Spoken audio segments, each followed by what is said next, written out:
class. The core value for Nursing 431 is ethics. Ethics is defined by Merriam-Webster Dictionary as a set of moral principles, a theory or system of moral values. I believe that to fully understand ethics and how it is applied to nursing, we must first evaluate ourselves and what we believe to be morally true. So morals are not the same across the board for everybody. I believe that that's the reason that sometimes ethics is a complicated matter within healthcare. Ethics has a major impact on nursing. Whether we realize it or not, we deal with ethics and legal dilemmas on a daily basis.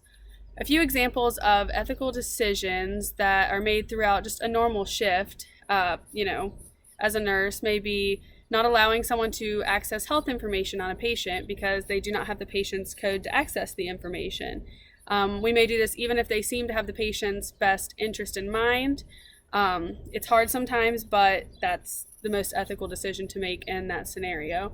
Also, another example would be if you accidentally gave the wrong dose of low pressor to a patient, and maybe the patient didn't have any bad side effects from this mistake that you made, but deciding whether to report it or not would be another ethical dilemma that you could potentially face.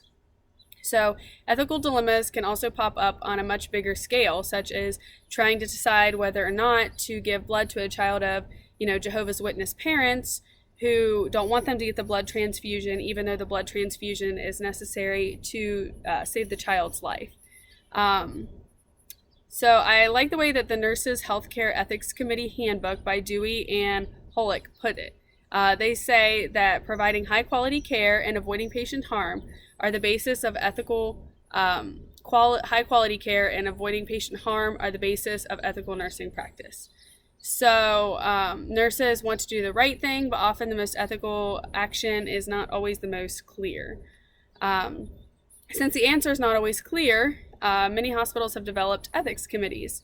According to our book, Legal and Ethical Issues for Health Professions by Jamie Nugan, these committees are comprised of physicians, nurses, social workers, chaplains, and members of the community. So ethics committees are used to address and resolve difficult ethical issues. So ethics is so important in the field of nursing that the American Nurses Association, or the ANA, developed a code of ethics for nurses. According to the ANA, the Nursing Code of Ethics is a guide for carrying out nursing responsibilities in a manner consistent with quality and nursing care and ethical obligations of the profession. This code of ethics includes 4 main principles, which are autonomy, beneficence, justice, and non-maleficence. So I believe that taking an ethics course in our BSM program is important because it prepares and equips us to deal with issues that may arise in our work setting. It helps us strengthen our critical thinking skills and teaches us to view things from multiple different perspectives. Our goal as nurses should always be to do what is best for our patients, and I believe that starts with educating ourselves as much as we possibly can. Thank you for watching my video discussing ethics. I look forward to hearing from the rest of my class.